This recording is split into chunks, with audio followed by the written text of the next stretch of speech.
এক সময় এরকম নরম ফুলকো ফুলকো রুটি বানাতাম। তারপরও রুটির প্রতি একটা অনীহা চলে আসছে সবার। আজ আবার সেরকমের রুটি বানাচ্ছি। নমস্কার, আমি স্বপ্না। দেশ এবং দেশের বাইরে যে যেখান থেকে ভিডিওটি দেখছেন, আপনাদের সবাইকে অনেক অনেক শুভেচ্ছা। স্বপ্নাজ ব্লগে সবার আমন্ত্রণ। প্রতিদিনের মতো নতুন একটি পর্ব সাজানোর প্রয়াস করছি। আমাদের ঘরোয়া রান্নাবান্না, খাওয়া দাওয়া এসব বাস্তব চিত্রগুলি নিয়ে আশা করছি আপনাদের সবার ভালো লাগবে। তাই অনুরোধ রইল, পর্বটি প্রথম থেকে শেষ পর্যন্ত দেখুন। সারাদিনের রান্নাবান্না শেষ করে সবকিছু গুছিয়ে নিয়ে এখন হলুদ চা খাবো, তার জন্য হলুদ বেটে নিচ্ছি। 2 ইঞ্চি পরিমাণ কাঁচা হলুদ আর 20-25টা গোলমরিচ একসাথে মিহি করে বেটে নিয়েছি। বাটিতেই উঠিয়ে নিচ্ছি, পরে গ্লাসে করে 2 ভাগ করে আমরা দুজনে খেয়ে নেব। হলুদ বাটতে বাটতে হাতও হলুদ হয়ে গেছে, যে জায়গায় পড়ে জায়গাটাও হলুদ হয়ে যায়। হলুদের রংটা খুবই সুন্দর, যেখানে পড়ে ওই জায়গা হলুদ হয়ে যায়। হলুদ বাটা হয়ে গেছে, আগে রুটি তৈরির জন্য ডো বানিয়ে নেই। এই গ্লাসে 1.5 গ্লাস জল দিচ্ছি। 1 গ্লাস জলে 6টা রুটি হয়। জল টকবক করে ফুটে উঠলে স্বাদ মতো লবণ দিয়ে এই চামচে 3 চামচ আটা দিব। আটা দিয়ে সাথে সাথে নাড়তে হবে। চুলার তাপটা একটু কমিয়ে রেখেছি। মনে হচ্ছে আরো একটু আটা লাগবে, সামান্য করে আরেকটু দিলাম। কারণ আমি যে চামচে করে দিয়েছিলাম, চামচটা বেশি উঁচা করি নাই, এই কারণে আরেকটু আটা লেগেছে। না হয় 1 গ্লাস জল দিলে 2 চামচ আটা দিলে 6টা রুটি হয়, খুব সুন্দর নরমও হয়। নেড়ে চেড়ে খুব সুন্দর মতো রুটির কাইটাকে রেডি করে নিয়ে ঢেকে রাখছি ঠান্ডা হোক। এই সুযোগে আমরা হলুদ চা খেয়ে নেই। 2টা গ্লাস নিলাম, বেটে রাখা হলুদ 2 গ্লাসে সম পরিমাণে দিয়ে দেব। এই হলুদ চা অ্যালার্জির জন্য খুবই উপকারী। দীর্ঘদিন এই হলুদ চা খেলে অ্যালার্জি থেকে মুক্তি পাওয়া যায়। ভালোভাবে সব ধুয়ে নিয়ে নেব। হলুদের রংটা খুবই সুন্দর, বাটার সময় হাতে যেন আঠা আঠার মতো লেগে গেছে। প্রথমে নর্মাল জল দিলাম, এরপরে ফোটানো গরম জল দিচ্ছি। হলুদ চাটা হবে কুসুম গরম। 1 চিমটি পরিমাণ হিমালয়া পিঙ্ক সল্ট দিয়ে দিলাম, 2 গ্লাসে 2 চিমটি। 1 টেবিল চামচ পরিমাণ কোল্ড প্রেস কোকোনাট অয়েল দেব। রেডি হয়ে গেল। নেড়ে নিয়ে আমরা দুইজনে 2 গ্লাস খেয়ে নেব। প্রথমে একটু কুসুম গরম জল খেয়েছি, তারপরে হলুদ চা খেয়ে নিলাম। জায়গাটা ভালো করে মুছে নিচ্ছি, একেবারে ফ্রেশ করে। এখানে রুটি বানাবো। রুটি বেলার পিঁড়িও আছে, তো পিঁড়ি এখন আর ব্যবহার করি না, এখানেই বানাই। কারণ জায়গাটা আমার সব সময় পরিষ্কার থাকে।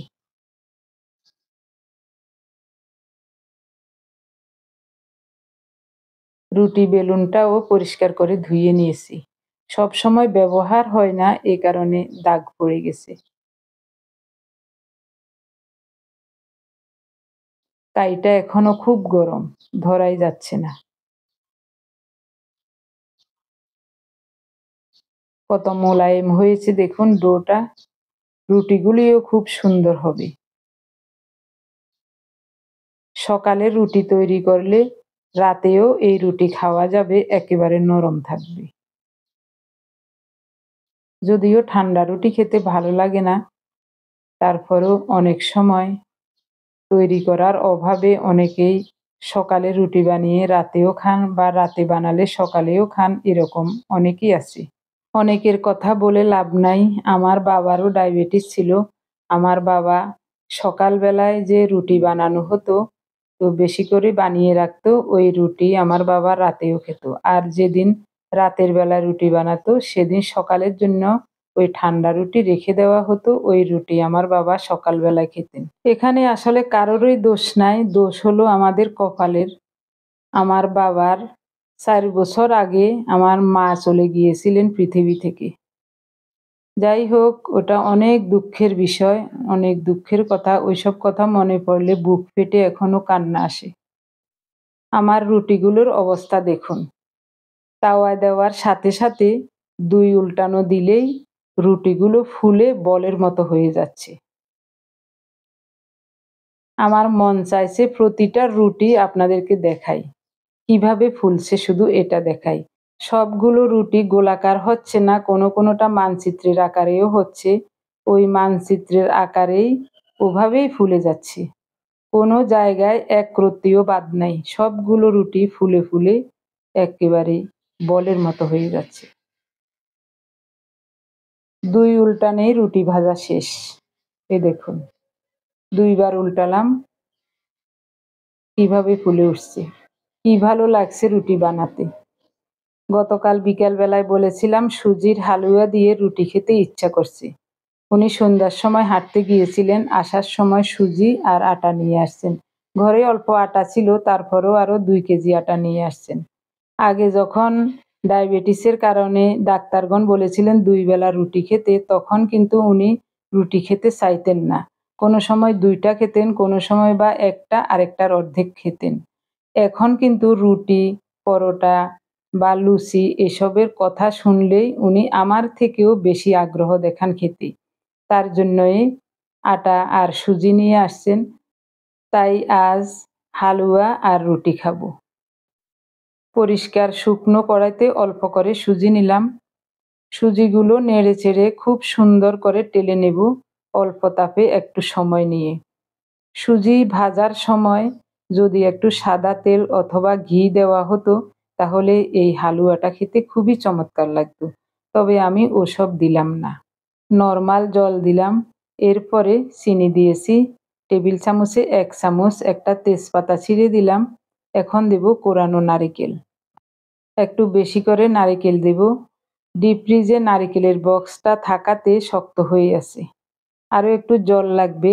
এবার দেব ফোটানো গরম জল। আরও একটু নারিকেল দেব। নারিকেলগুলো নেওয়া যাচ্ছে না। স্বাদমতো লবণ দিলাম। আরও ১ টেবিল চামচ চিনি দিলাম। একেবারে কম করে চিনি দিয়েছি। এখানে ৪ চামচ চিনি দিলে ঠিক হতো, তো আমি ২ চামচ দিয়েছি। এবার বলি আমার একটা দারুণ অভিজ্ঞতার কথা। অনেক আগের কথা। আমার বড় মেয়ে তখন ১-১.৫ বছর বয়স ছিল। আমাদের নতুন ঘর উদ্বোধন উপলক্ষে হরিবাসরের আয়োজন করেছিলাম। তো সেই উপলক্ষে অনেক মানুষকে নিমন্ত্রণ করেছি, বিভিন্ন ধরনের প্রসাদের আয়োজন করেছি। সেই সাথে হালুয়াও করব সুজির। তার জন্য ১ কেজি সুজি আমি ঘি আর সাদা তেলে ভেজে ভেজে একটা পাত্রে রেখে দিচ্ছি। আরেক চুলায় বড় পাতিলে জল ফুটতে দিয়েছি। এরপরে সাথে সাথে ওই গরম সুজিগুলো ফোটানো গরম জলে ছেড়ে দিলাম। পরক্ষণে নাড়তে গিয়ে দেখি সব ছোট বড় দলা পেকে গেছে। এই দলা কোনো প্রকারেই ভাঙতে পারছি না। অনেক কষ্টে দলাগুলো ভেঙে কোনো রকম সুজির হালুয়াটা বানিয়েছি। ওই অভিজ্ঞতার কথা আমি জীবনেও ভুলবো না। ১.৫ গ্লাস জল দিচ্ছি। কয়টা রুটি হয়েছে দেখি। ৩টা, ৪, ৫, ৬, ৭, ৮। বড় বড় করে বানাইছি, তো না হলে একেবারে ৯টা রুটি হতো। বড় বড় করে বানাইছি আমি। প্রতিটা রুটি এত ফুলা ফুলছে, আর জায়গা নেই ফুলার। মিষ্টি ঠিক আছে নি? বেশি হয়ে গেছে নি?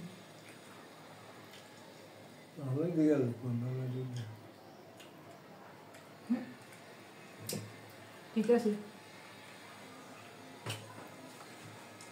আমিও বেশি মিষ্টি খাইতে পারি না এখন।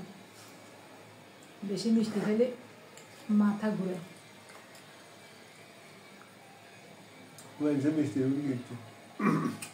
আছে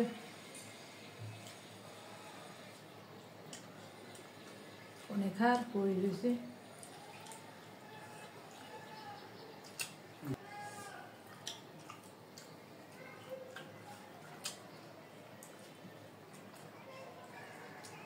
আগে সাদা তেলে সুজি লাল লাল করে ভাজি রান্না করলে কি যে গ্রান, কি যে স্বাদ লাগতো।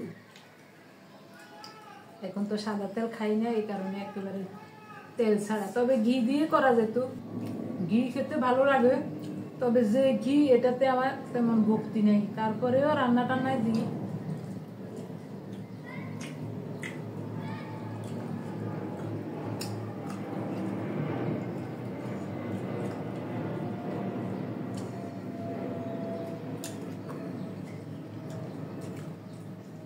অনেকদিন পর রুটি খাচ্ছি, এ কারণে বেশি করে বানাইছি, যতটুকু খাইতে পারি।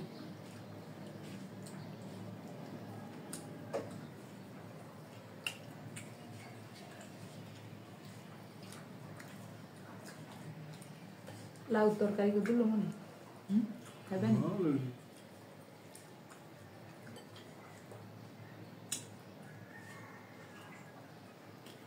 একটা ছোট রুটি নারকেল দেওয়াতে দারুণ লাগে খেতে।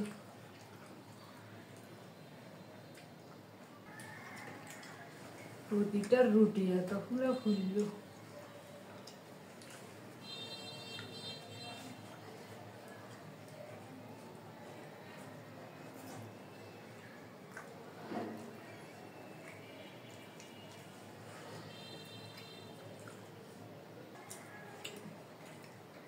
লাউ একটু লইছেন,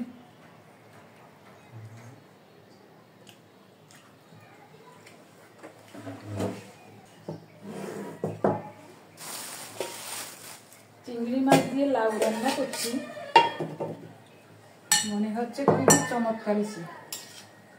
রুটি দিয়ে খেয়ে দেখি। কষি আছে, পার্থক্য যা দেওয়া দিয়েছি, এবার এগুলি আমরা খাবো। রাতের জন্য রাখবো না, ও রাতের বেলায় খাইতে চায় না। কেমন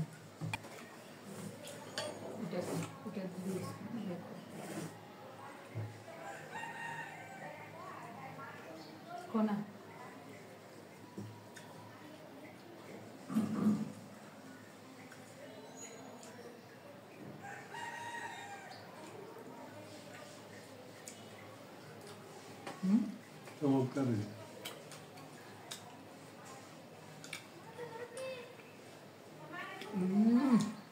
দারুণ হয়েছে লাউ।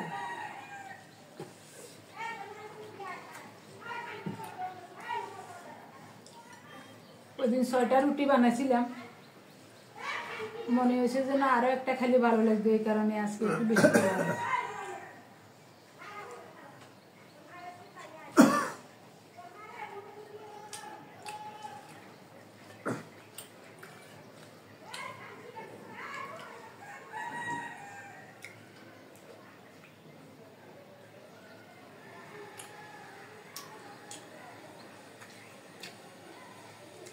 খুব চমৎকার। 12টা বাজে।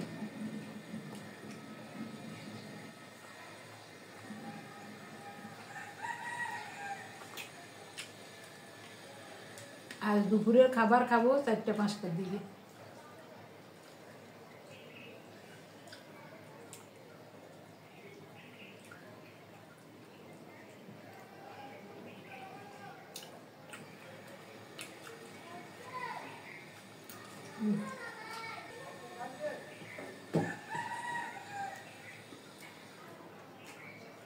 দারুণ।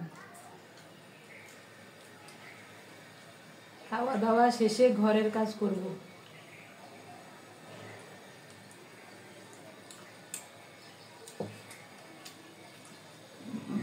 কত কাজ ঘরে পড়ে রয়েছে, সকাল থেকে রান্না করে আসছিলাম।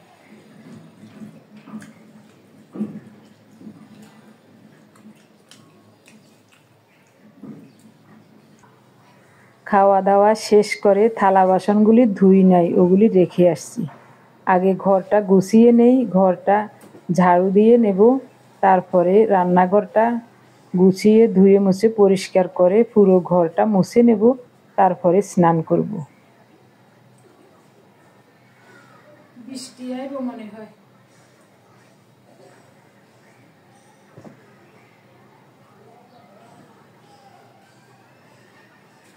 কত কাজ গো, করলে কত কাজ, না করলে কোনো কাজ নাই।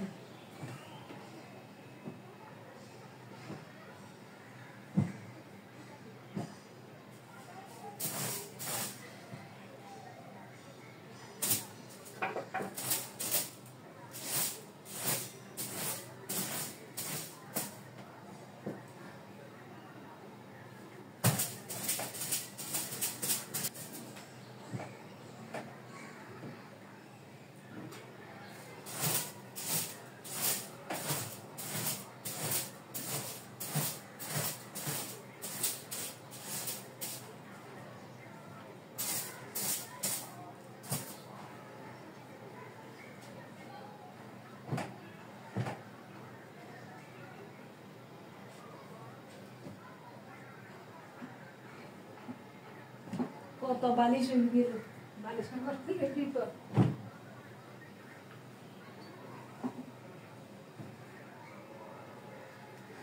আরো একটা কভার আছে, আরো একটা উড়ু বালিশ,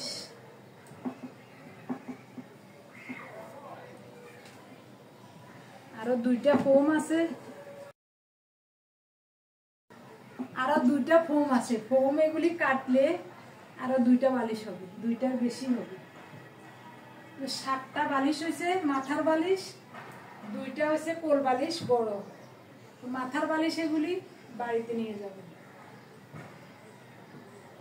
বাড়িতে বালিশও নাই, আর এগুলিতে ঘুমাইতে আরাম। ওই পার্থকে একটা দিছি, ওর কাছে ভালো লাগে এই ফোমের বালিশে ঘুমাইতে, আবার আমরা দুইটা নিছি।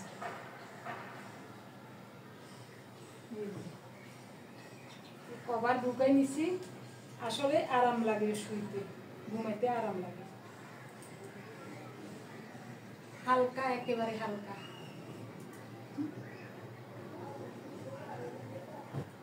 এটাও ফোমের বালিশ, আরাম আছে।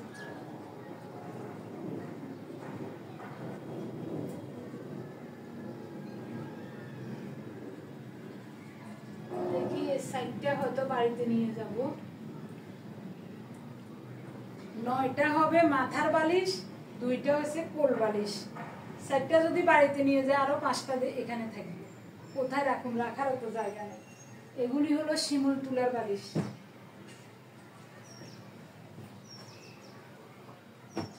ওই রাখুন, এটাই চিন্তা করি।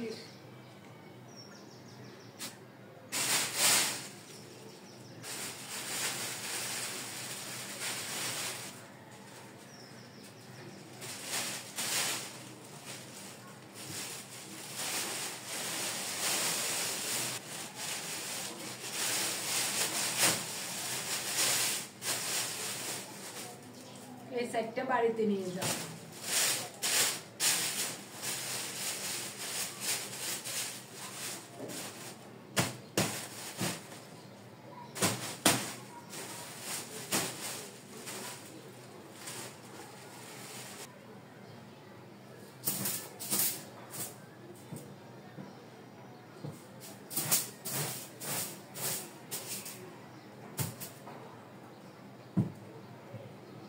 এত বালিশ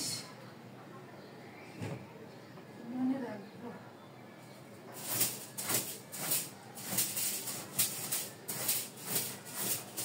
কোল বালিশ 2টার কভার বানাইতে হবে। মাথার বালিশের কভার আছে, অনেক কভার ভরে আছে, কিন্তু কোল বালিশের কভার নাই।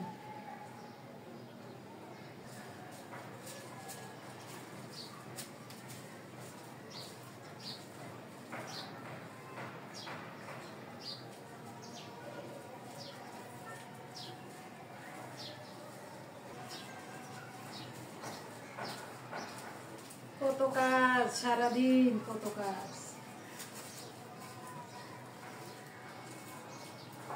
দুইটা ফোন কাটতে এখনো আমার 2-2.5 ঘন্টা সময় লাগবে। ওই সময়টাই বের করতে পারি না, কোন সময় যে বোম। ওই ফোনগুলি কাটি, বালিশ বানাই, এবার কিছু একটা ঢুকায় বালিশ, এগুলি উপরে উঠে রাখি, আলমারির উপরে উঠে রাখলে থাকবো সুন্দর মতো। ঘরের কাজ কি কম?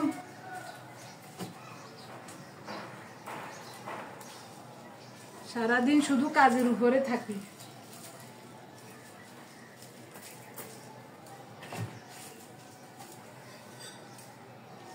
দুইটা একটা করে করি ফোমগুলি কাটছি, একসাথে বসি কাটা যাবে না, আর সময়ও লাগে, পরিশ্রমও আছে, অনেক পরিশ্রম, ধৈর্য।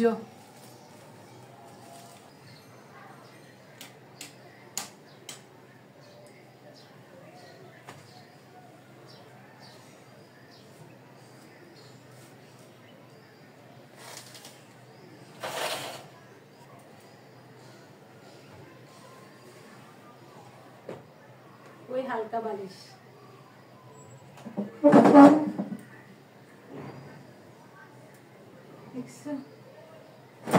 ধুই রাখছি, গায়ে দিব, বার করে আবার ইয়ে করে রাখছি।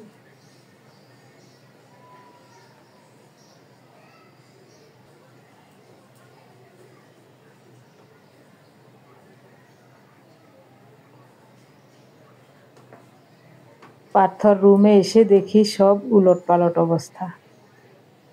ও চলে গেছে 10টার দিকে। এদিকে এই শার্টটা আমি আগে ধুয়ে ভাঁজ করে ড্রয়ারে রেখেছিলাম, আজ গায়ে দিবে বলে ভাঁজ খুলে মনে হয় গায়ে দিয়েছিল, পরে কি জানি কি মনে করে আবার খুলে ওইভাবে রেখে গেছে, একটু ভাঁজ করেও রাখে নাই। এখন আবার ভাঁজ করে রাখছি। আকাশ মেঘাচ্ছন্ন, মনে হচ্ছে বৃষ্টি আসবে, আজ কয়দিনে বৃষ্টি। ওর কতগুলো কাপড় চোপড় নিচে ফেলে গেছে, এগুলি ধুয়ে দিতে হবে। তো আজ হয়তো বা ভিজাবো না, যদি আগামীকাল রৌদ্র ওঠে আগামীকালে ভিজাবো। এখন শুধু ঘরটা ভাঁজ করে ঝাড়ু দিয়ে একটু মুছে নেব, বাস। এসব কাজগুলি করতে করতে আমার দিন শেষ হয়ে যায়।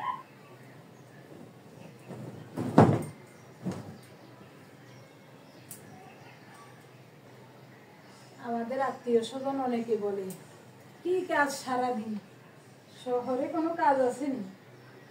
2-3জন মানুষের রান্না খাওয়া আর সারাদিন শুই বসে থাকে। আসলে যে কত কাজ।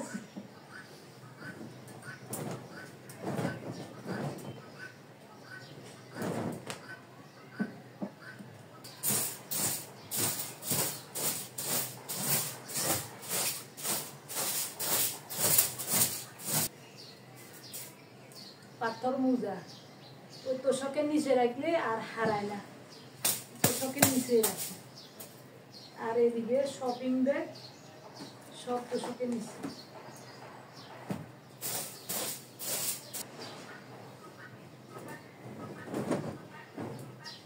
আমার প্রিয় ভাই বোন বন্ধু স্বজন, আপনারা যারা প্রতিনিয়ত ভালোবেসে আমাদের ভিডিওগুলি দেখে যাচ্ছেন এবং ভিডিও দেখে সুন্দর ও গঠনমূলক কমেন্টস করে আমাকে কাজ করার শক্তি এবং সাহস জুগিয়ে যাচ্ছেন, আমি আপনাদেরকে প্রথমেই জানাই অজস্র অজস্র ধন্যবাদ, অভিনন্দন এবং কৃতজ্ঞতা। আপনারা যারা কমেন্টস করতেন কিছুদিন আগেও, আমি আপনাদের নামগুলি ভিডিওর মাধ্যমে বলতাম, আমার কাছে খুব ভালো লাগতো। কিন্তু সৃষ্টিকর্তার দয়ায় এবং আপনাদের ভালোবাসায় এখন 24 ঘন্টায় আপনারা আমাদের অনেক অনেক ভিডিও দেখে অনেক অনেক কমেন্টস করেন অনেকেই। তাই আপনাদের সবার নামগুলি এক ভিডিওতে বললে অনেক সময় লেগে যায়, তার জন্যই আমি এখন, অনেকেই হয়তো বিরক্ত হয়ে যাবেন, এ কারণে আমি আপনাদের নামগুলি বলি না। কিন্তু কিছুদিন যাবৎ দেখছি 2-1জন প্রিয় মানুষ কমেন্টস করে জানান যে দিদি আগের মতো আমাদের নামগুলি বলেন না কেন, আগের মতো যদি আমাদের নামগুলি বলেন তাহলে আমরাও কমেন্টস করতে আগ্রহী হব, আমাদের কাছেও ভালো লাগবে, আপনার কাছেও ভালো লাগবে, আমাদের নামগুলি বলবেন। আমি সব সময় একটা কথাই বিশ্বাস করি, একটা কমেন্টস দেখলে 100 জনের মনের ভাব বোঝা যায়। তার জন্যই আমি চিন্তা করলাম আজকে আপনাদের সবার নামগুলি বলবো।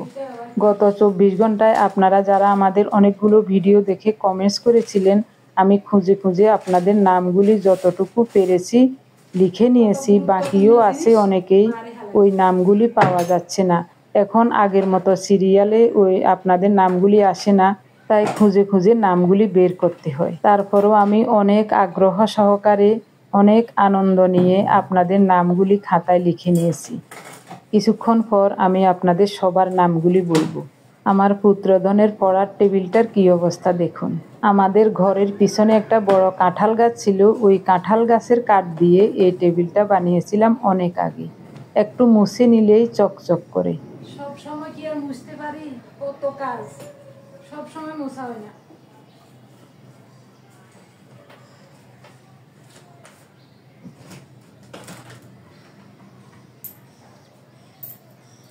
ওই 1 টাকার 2 টাকার কয়েন আরো আছে, মা গো, তো শুধু কয়েন। আমার প্রিয় ভাই বোন বন্ধু স্বজন, এখন বলছি আপনাদের নামগুলো।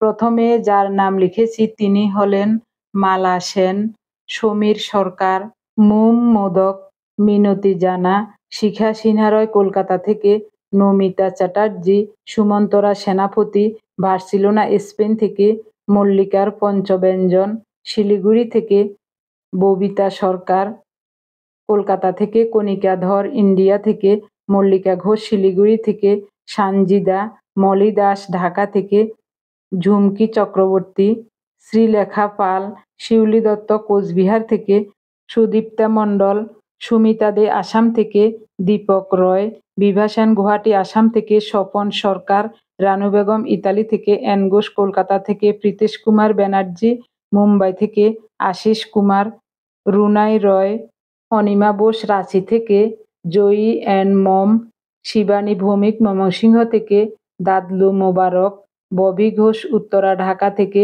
মহুয়া ভট্টাচার্যী, নীলিমা মাঝি, লাইফস্টাইল উইথ পলি, সানজিদা জেরা, মনোয়ারা বেগম, বনানী ব্যানার্জি মুর্শিদাবাদ থেকে, ববিতা রয়, ব্রততী বিশ্বাস, রয় অরুণ কলকাতা থেকে, মমতাজ ব্লগ মাইজদি থেকে। আপনাদের সবাইকে জানাই অজস্র অজস্র ধন্যবাদ, অভিনন্দন এবং কৃতজ্ঞতা। এভাবে সবাই আমাদের সাথে থেকে স্বপ্নাজ ব্লগ চ্যানেলটি এগিয়ে নিয়ে যাবেন আশা করছি।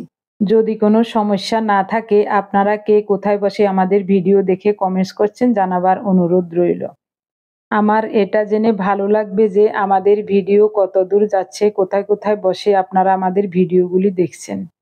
আমার ফেসবুক পেজে যারা ভিডিওটি দেখছেন, আমার প্রিয় ভাই বোন বন্ধু স্বজন, আমি অনেক দুঃখিত আপনাদের নামগুলি লিখতে পারলাম না। আপনারা প্রতিনিয়ত 24 ঘন্টায় আমাদের অনেক অনেক ভিডিও দেখে কমেন্টস করেন, তার জন্যই আপনাদের নামগুলি লিখতে পারি নাই। আপনাদের সবাইকে জানাই অজস্র অজস্র ধন্যবাদ, অভিনন্দন এবং কৃতজ্ঞতা। ফেসবুক এবং ইউটিউবে প্রতিনিয়ত আপনারা যারা কমেন্টস করে যাচ্ছেন, আমি সব সময় আপনাদের কমেন্টসের গঠনমূলক রিপ্লাই দেওয়ার চেষ্টা করি। কেউ কোনোদিন বলতে পারবেন না যে আপনার কমেন্টস দেখি নাই এবং রিপ্লাই দেই নাই। যিনি ভিডিও দেখে নেগেটিভ কমেন্টস করেন, তার কমেন্টসের রিপ্লাইও আমি গঠনমূলকভাবে দেই, কারণ তিনি জানেন না নিজের অজান্তে তিনি আমার কত উপকার করছেন। তার জন্যই আমি আপনাদেরকেও জানাই অজস্র অজস্র ধন্যবাদ, অভিনন্দন এবং কৃতজ্ঞতা। আমার প্রিয় ভাই বোন বন্ধু স্বজন, আপনারা অনেকেই আমাদের ঘরের কাজকর্ম দেখতে চেয়েছিলেন, তাই আজ একটু ঘরের কাজকর্ম দেখালাম, এজন্যই ভিডিওটা একটু বড় হয়ে যাচ্ছে। তারপরও বলবো, সম্পূর্ণ পর্বটি দেখে কেমন লেগেছে কমেন্টস করে জানাতে কিন্তু ভুলবেন না। সবাই ভালো থাকুন, দেখা হবে আগামী পর্বে।